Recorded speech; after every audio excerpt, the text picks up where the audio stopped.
아까 이제 이런 얘기 했었잖아요. 오행에서 얘가 간지로 파생됐다라고 하는 논리들은, 그런 책은 뭐 그닥 옳지 않다 이런 얘기 했잖아요.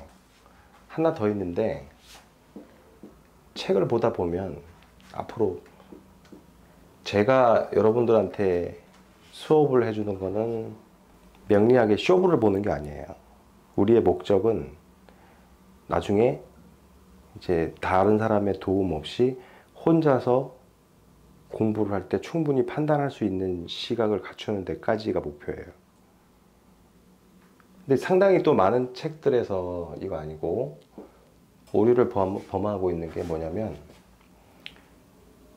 이가 천간이 10개인데 목화, 토, 금, 수가 되니까 여기 이제 음양이 두 개씩 있잖아요. 이거를 계절 얘기를 꺼내는 책들이 많아요. 계절. 얘는 뭐 봄이고 여름이고 뭐 여기는 뭐 간절기고 어쩐 식으로 얘기하는. 계절은 천간에는 적용하면 안 되는 얘기예요. 계절은 지지에만 적용을 해야 되는 거예요. 시간, 계절 이런 개념은 지지에만 적용할 수 있는 개념이고 천간은 그게 아니라는 거. 이거는 참고로 알아두세요. 그렇게 설명하는 사람들이 의외로 많아요.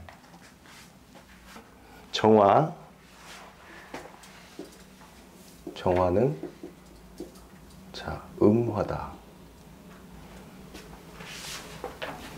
물상으로 얘기를 할 때 뭐 달빛, 옛날 책에 보면 뭐 별빛, 뭐 등대, 촛불 여러 가지 얘기가 나오는데, 이건 일단 작은 불빛 이렇게 하면 될 것 같아요. 작은 불빛.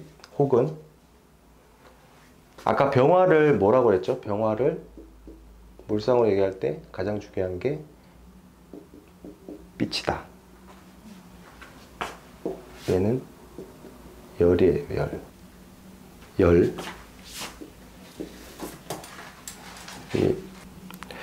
그래서 이 얘기는 뭐냐면, 겉은 이게 화라서, 화는 양의 기운이잖아요. 양의 기운. 화는 양의 기운인데 여기 앞에는 또 음적인 성격이 있잖아요. 그래서 정화는 겉은 양이고 속은 음이에요. 그래서 저기서부터 모든 정화의 기질들이 나오는 거예요. 이 열이라고 하는 거는 빛하고 가장 큰 차이점이, 빛은 넓고 멀리 가잖아요. 넓게 멀리. 얘는 범위가 좁은 거예요.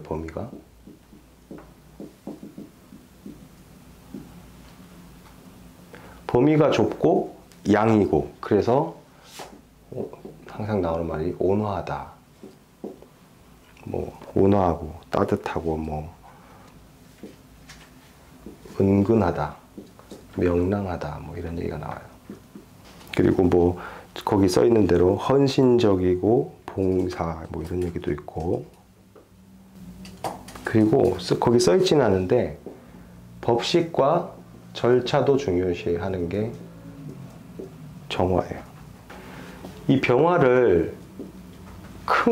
큰 걸 좋아한다 그러면 정화는 작은 걸 좋아해요. 미시적 권력을 지향한다.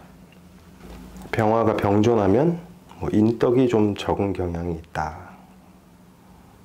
우리 책에도 그렇게 나오죠. 책 다 읽어오셨죠? 그래서 이제 병하고 정의 가장 큰 차이는, 병은 양이 똑같은 화인데 얘는 양화라서 밖으로 모든 에너지를 쏟는다 그러면, 정화는 그렇지가 않은 거죠. 바운더리도 좁고 양처럼 보이지만 사실은 음적인 양, 은근하죠. 이게 은근. 이걸 이제 뭐 한자로 그냥 그렇게 외양 내음 이렇게 표현을 해요. 옛날 책에 보면.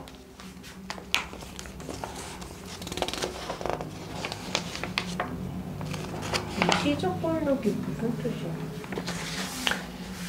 미시적 권력이 무슨 뜻이냐면 만약에 이제 권력이라는 측면에서 보면 병화는 어쨌든 양이라서 큰 걸 바라는데 미시적 권력이라는 거는 여기에 기대서 작은 걸 누리는 거예요. 여기에 붙어서.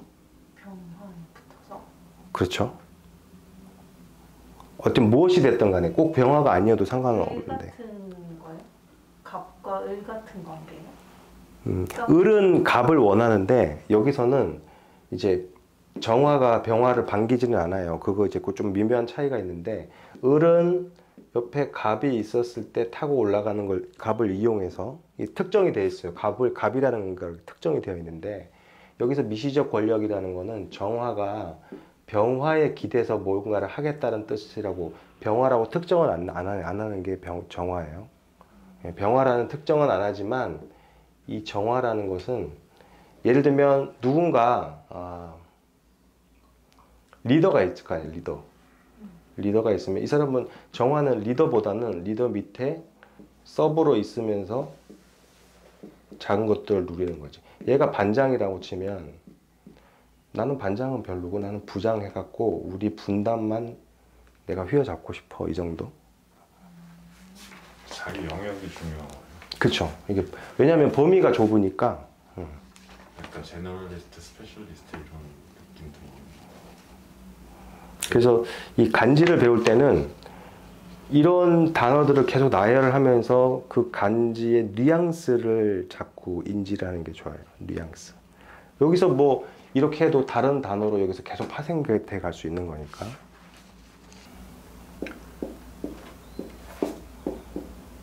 무토는 양토인데 물상으로 비유하면 넓고 거친 땅, 뭐 옛날 책 보면 뭐 사막이다, 큰 산이다, 어떤 책은 그냥 지리산이다 뭐 이렇게 표현하는 데도 있고 황무지 뭐 이런 물상의 비유를 하기도 해요. 어쨌든 넓고 거친 땅이에요. 땅을 얘기를 할 때 우리가 습기 얘기를 많이 하는데 여기는 건조한 땅이에요. 그래서 목들이 살아가기에는 썩 좋은 땅은 아니에요.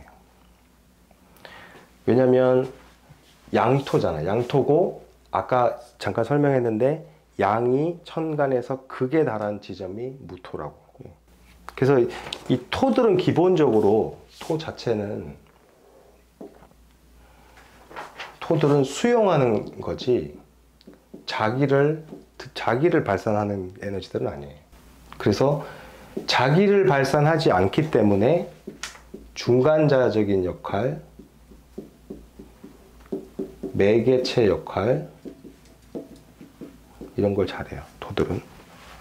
그리고 큰 땅이기 때문에 좀처럼 움직이지 않아요. 본인은. 움직이지 않는다는 얘기는 외부의 에너지에 동요되지 않는 거예요.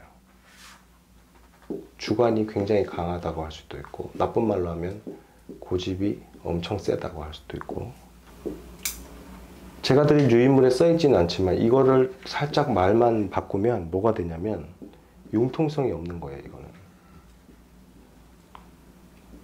변화를 안 하려고 하니까. 제가 좀 토를 보면서 헷갈렸던 게 네. 이제 그 융통성 없고 그러니까 변화의 정점이니까 융통성 없고 고지식하다는 생각도 들었는데 한편으로는 양쪽의 세력을 다 수용할 수 있으니까 자기 색깔이 없으니까 좀 되게 변화무쌍할 수도 있다는 생각도 들었었거든요. 그러니까 어떤 게 맞는 건가요? 두 개 다 맞아요. 자, 이제 그게 두 개 다 맞는데 천간하고 지지를 나눠야 되는데 천간에 있는 토들은 변하지 않는 기질이 강해요. 근데 지지는 얘기가 달라져요. 천간에 토가 무토하고 기토가 있고 지지에는 진, 술, 축, 미 이렇게 네 개가 있거든요. 천간은 전체적으로 다 토기 때문에 수용하는 기질, 토의 기본적인 성향을 갖고 있고 상황이 딱 맞으면 가변적인 건 지지의 토들이에요.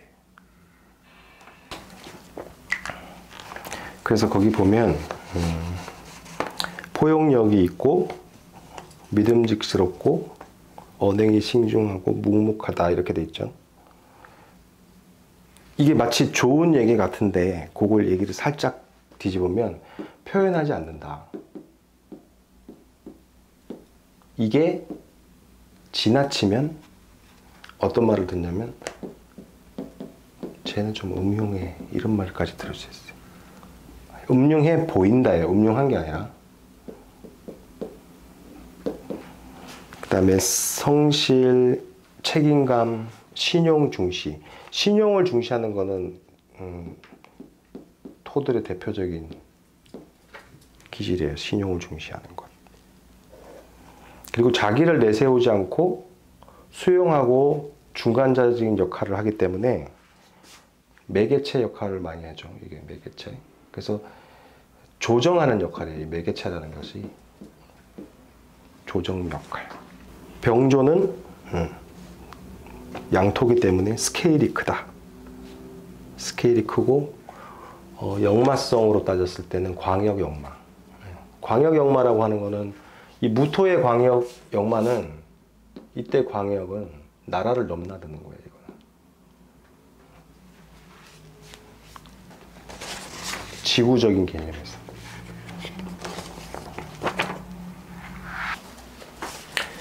기토. 얘는 음토고 물상으로 비유를 할 때 뭐라고 하냐면 문전옥답이라고 그래요. 옛날 책에 문 앞에 있는 기름진 땅, 밭, 그 다음에 인간이 가꾼 땅. 무토가 황량한 땅이면 이거 굉장히 쓸모있는 땅이죠. 기토는. 근데 규모가 작죠. 얘는. 규모가 작다. 그 다음에 이 습기 얘기를 할 때 무토에 비해서 습기가 있어요. 얘는. 무토가 아까 우리 했듯이 갑부터 시작한 양이 정점에 달하는 거라고 하면 기토는 정점을 지나서 이제 음이 시작하는 단계거든요. 그래서 기토는 약간의 습기가 있다고 봐요. 규모가 작다. 이 얘기는 드렸던 유인물에는 안 나오는데 디테일에 강하다라는 얘기예요. 역시 토기 때문에 뭐 부드럽고 조용하고 자기를 잘 드러내지 않고 포용한다 뭐 이런 건 토이기 때문에 나오는 얘기고 무토하고 상반적으로 가장 큰 특징은 안정성을 추구해요. 안정성. 그래서 자기 실속도 잘 차리고 가족을 방어하기도 잘해요. 기토는. 이제 그거를 고서에 뭐 이런 표현을 써놨어요. 축장의 성질이 있다 이렇게 돼 있어요. 축장. 이거는 이제 쌓는다는 뜻이고 장은 묻는다는 뜻이에요. 잘 쌓아두고 잘 묻어두는 거죠. 굉장히 실리적이죠 이게. 나쁘게 말하면 뭐 자기 손해를 안 본다는 얘기고. 그 다음에 기토가 두 개가 있으면 좁은 범위의 역마다. 경금. 경금은 양금이다. 양의 특성과 금의 특성을 가져요. 사람의 성정적으로 봤을 때 이 금의 특징이 뭐죠? 우리 뭐 오행에서 목화토금수에서 단단하고 네. 뭔가 성과 오상에서는 뭐였어요? 인의 예지신 중에서 의. 그죠? 경금의 가장 특징은 의리예요. 의리. 김보성을 떠올리면 돼요. 의리. 물상으로 얘기할 때는, 자, 우리 금이라는 것은 뭐 금속도 되고 바위도 되고 또 뭐 결과물도 되고 뭐 열매도 되는데, 어쨌든 단단한 걸 얘기한다.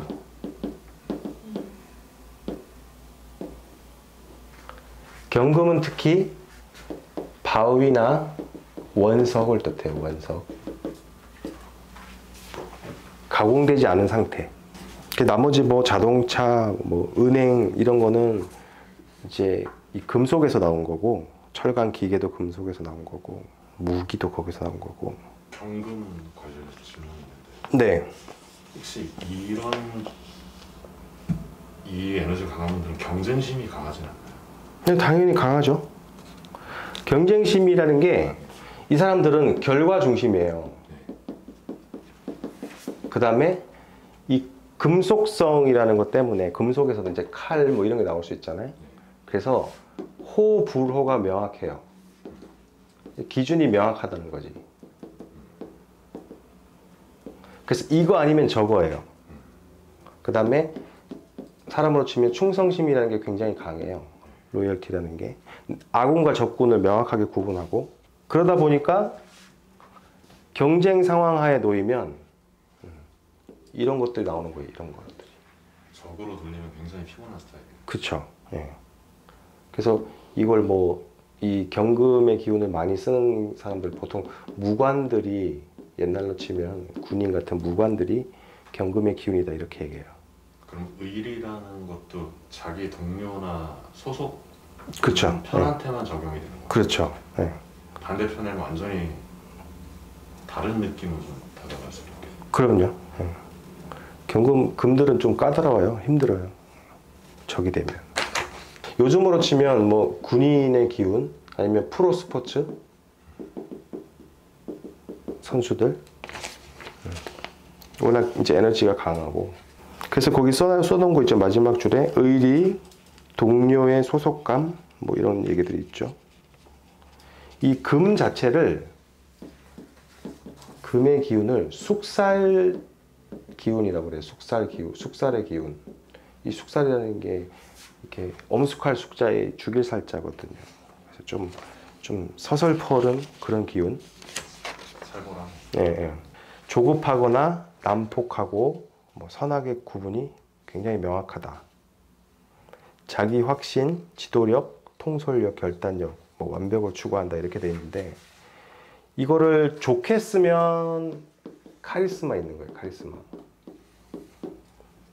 근데 양이다 보니까 큰 그림에는 그런데, 단점은 작은 논리 이런 게 약해요. 경금들은 이런 게 약하고, 융통성도 약하고, 타협적이지도 않고, 절제력이 좀 약하다.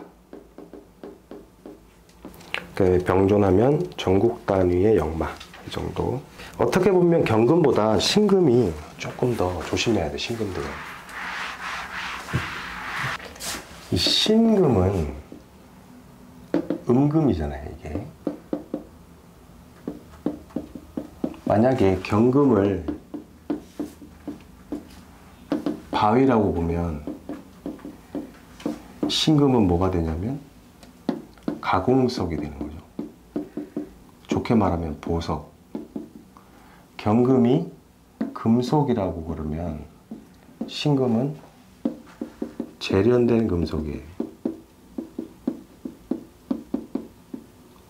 칼, 무기. 훨씬 날카롭죠, 이미지가. 뭐 메스 이렇게 써. 우리 책에는 메스라고도 써놨고. 굉장히 날카롭다, 기운이.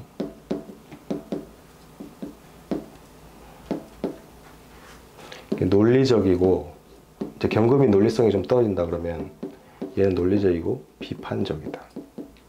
그 다음에 냉정하다. 자존심도 강하고. 그 다음에 따라오는 게, 항상 따라오는 게 섬세, 예민, 치밀. 주제를 만약에 뒤끝이라고 보면 신금은 뒤끝 장렬이에요.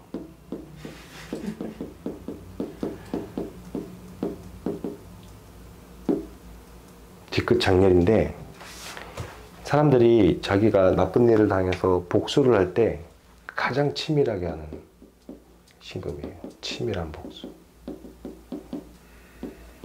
스릴러예요, 스릴러. 신금은 조심해야 돼요. 사주에서 업상대체라는 말이 있어요. 이것만 한자로 쓸게요. 업상 대체.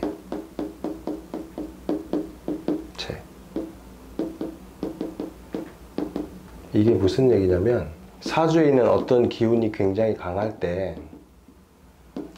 사주에서 기운이 강하면 대부분 흉하게 작용할 가능성이 높아요. 사주는 밸런스를 중요시 여기니까.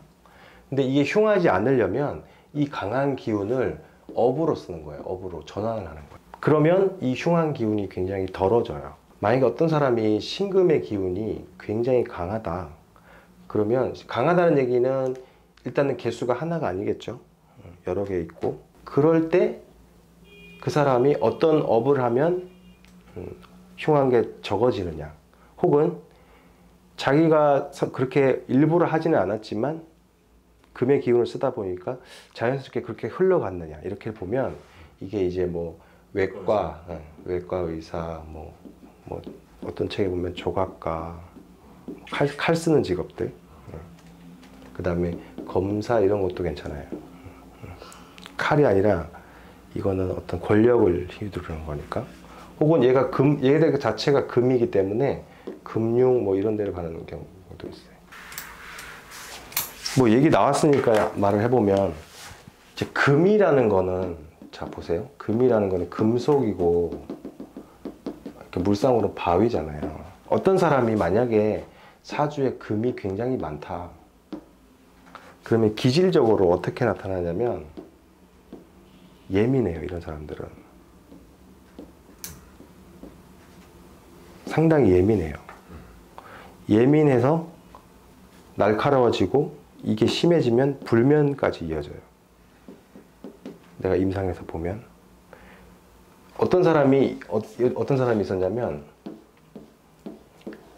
자 사주 일간은 금이 아닌데 여기가 다 금이었던 어떤 사람이 있어요. 초등학교 선생님. 근데 이게 양금이에요. 다 양금. 우리 지지까지 안 했는데 양금이었어요. 양금이라는 거는 재련되지 않는 금속, 바위나 원석을 뜻하는 거잖아요. 그러니까 이미지로 그려보면, 내가 누워서 자는데, 여기가 내 환경인데, 내가 누워 자는데 울퉁불퉁한 바위 위에서 누워 자는 거예요. 굉장히 불편하겠지, 보잉.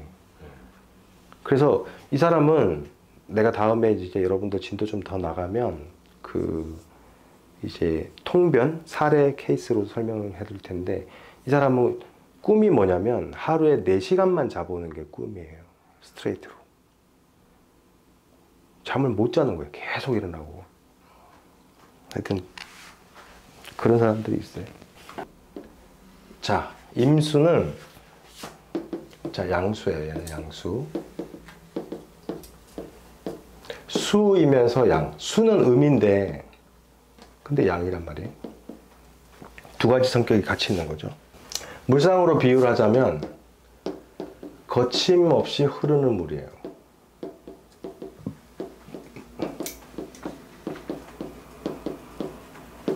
뭐 사람들은 뭐 바다다, 호수다, 뭐 여러 가지 얘기를 하거든요. 큰 물이다, 뭐 커다란 못이다, 이런 얘기하는 사람도 있고. 이게 이제 임수는 일단 대인관계가 넓어요. 대인관계가 넓다. 스케일이 임수하고 비슷한 스케일은 무토거든요. 무토가 아주 사막처럼 큰 땅이라고 치면 임수는 바다처럼 큰 물이거든요. 어쨌든 스케일이 커요. 임수 자체가. 그 다음에 이제 우리 수라는 것이 오상에서 인의 예지 신에서 뭐였죠? 수. 그건 기억하고 계셨는데 지혜, 지. 수가 지죠? 그래서 지혜와 관련된 것들. 임수는 통찰력이 있어요. 통찰력. 상상력. 총명하고 창의적이다. 그래서 이런 것들을 바탕으로 선견지명도 있어요. 있는 사람들이 많아요. 그리고 또 이 수라는 것은 어떤 형태가 규정되는 게 아니잖아요. 형태가 규정되지 않는다는 거는 수시로 가변적이라는 얘기인데, 그래서 임기응변에 다른 기운에 비해서는 임기응변에 능해요. 저거요. 근데 임수는 양수기 때문에 일단 물 자체가 스케일이 크단 말이에요. 스케일이 크다는 얘기는 깊이가 굉장히 깊다는 얘기잖아요. 그래서 속을 알 수 없는 경우가 많아요. 본인이 잘 오픈을 안 하니까. 그 다음에 인기가 있다, 매력이다. 그 물상에서 종자하고 씨가 나오는데, 종자라는 거는 우리 오행, 목화토금수에서 이 수의 기운을 종자라고 봐요. 다음의 목을 잉태하는. 그래서 이제 그런 얘기가 나온 거고. 그 밑에 금수상청이라고 써 있죠. 한자로. 그걸 설명할게요. 우리 책에 그 금수상청 얘기가 나오잖아요. 자, 어떨 때 금수상청이라고 그러냐면, 자, 금수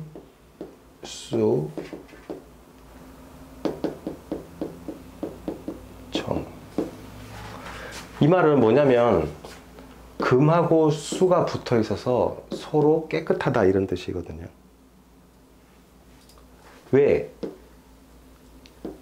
오행에서 금이 수를 생해 주잖아요. 그런데 금하고 수가 붙어만 있으면 이걸 다 적용하느냐, 그건 아니고, 임수의 입장에서 경금, 우리 이제 천간 논하고 있으니까, 개수의 입장에서 신금이 붙어 있을 때, 양수 옆에 양금이 붙어 있고, 얘는 양, 얘도 양. 음수, 개수는 음수인데, 음수 옆에 음금이 붙어 있을 때, 그럴 때 금수쌍청이라고 해요. 왜 그러냐면, 자, 이제 금수쌍청은 서로 이렇게 붙어 있어서 깨끗하다. 그런데 그러면 깨끗한데, 그러면 어떻게 됐다는 거냐? 금수쌍청은 인간의 내면에 대한 관심이 많다고 되어 있어요. 그래서 종교, 역학, 철학, 뭐 이런 데에 관심을 많이 갖는다. 그게 금수쌍청이에요. 근데 왜 그러냐면, 자, 요거는 여러분들 진도를 지금 한 2달 정도 지나면 배울 건데, 미리 한 번만 짚고 넘어갈게요. 자, 얘는 오른쪽이 금, 경금, 여기는 임수. 얘가 금, 얘가 수. 금이 수를 생해주죠. 이렇게 생해주는 성분을 이 수의 입장에서 뭐라고 그러냐면, 이제 나중에 배우겠지만 인성이라고 그래요. 인성. 도장 인자를 써가지고 상대적으로 수한테, 이 금 옆에 다른 게 붙어 있으면 또 의미가 없겠죠. 이 임수의 입장에서 자기를 생해주는 에너지를 인성이라고 그러는데, 자기를 생해주는 금이 음도 있고 양도 있잖아요. 나하고 음양이 똑같은 것, 그거를 편인이라고 그래요. 편인. 편인.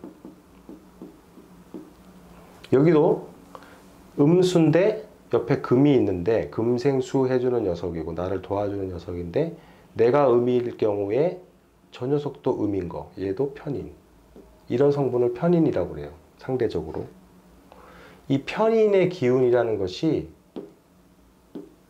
이런 걸 뜻해요. 근본적인 것에 대한 관심, 보편적인 관심이 아니라 약간 철학적인 관심, 그런 걸 편인이라고 그래요. 요거는 뭐 한두 달 지나면 다 나올 거니까.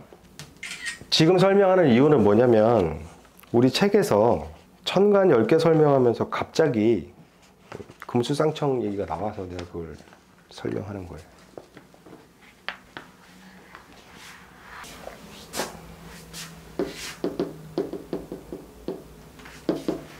얘는 음수. 물상으로는 뭐 시냇물, 뭐 이슬비, 뭐 별의별 얘기를 다 하는데 어떤 식으로 정리하면 되냐면 아래로 조용히 스며드는 물이다. 이렇게 기억하시면 될 거예요. 뭐 비유를 하자면 시냇물, 봄비 뭐 이런 거죠. 샘물. 그리고 여기 특징이 역시 수이기 때문에 지혜와 관련이 많아요. 지혜. 음이기 때문에 뭐 조용하다, 순종한다. 이 우리가 갑에서부터 시작해서 여기까지 왔는데 갑을 해갖고 이렇게 개수까지 왔는데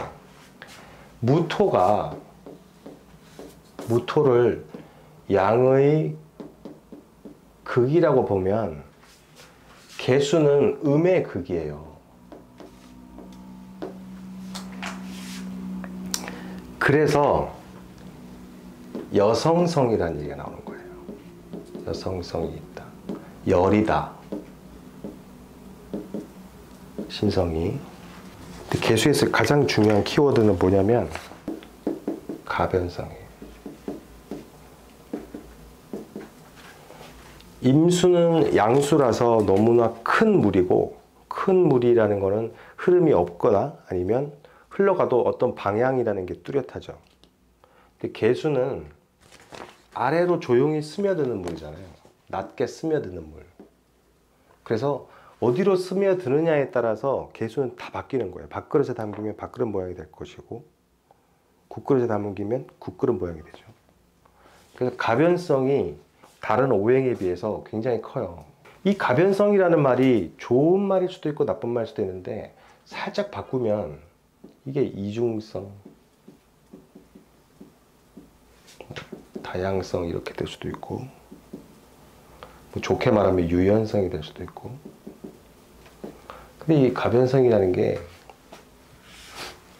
같이 사는 사람한테는 힘들어요. 저게 개수라서 지혜롭고 조용하고 순종하고 여리고 뭐 여성적인 면이 있고, 남자 입장에서 보면 개수 일간인 여자들이 참 좋은데 이렇게 뭐랄까 보호 본능도 일으킬 수 있는 기운이니까 그래서 좋은데, 문제는 항상 그 상태를 유지하지 않는다는 거예요. 바뀌어요. 수시로. 때가 되면 어떤 운을 맞이하냐에 따라서 자꾸 바뀌어요. 그러니까 기준이라는 게 딱 있는데 이 기준이라는 게 자꾸 흔들리는 거지. 그래서 그걸 함께 하는 사람은, 만약에 어떤 사람이 기준으로 치면 기준이 가장 강한 사람이 누구냐면 무토와 경금이에요. 기준이 명확하지, 이런 사람들은. 그래서 무토와 경금들은 뭐 까다롭거나 어쩌거나 떠나서 기준이 명확하기 때문에 그 기준을 주변 사람들이 알고 거기에다가 적응만 하면 돼. 쟤는 저것만 맞춰주면 되는. 근데 개수가 어려운 게 기준이 여기에 있었는데 어느 순간 보면 바뀌어 있어. 그래서 저 가변성이라는 게 유연하다는 측면에서는 좋고, 주변 함께하는 사람으로서는 좀 힘들 수도 있는 양면성을 갖고 있어요.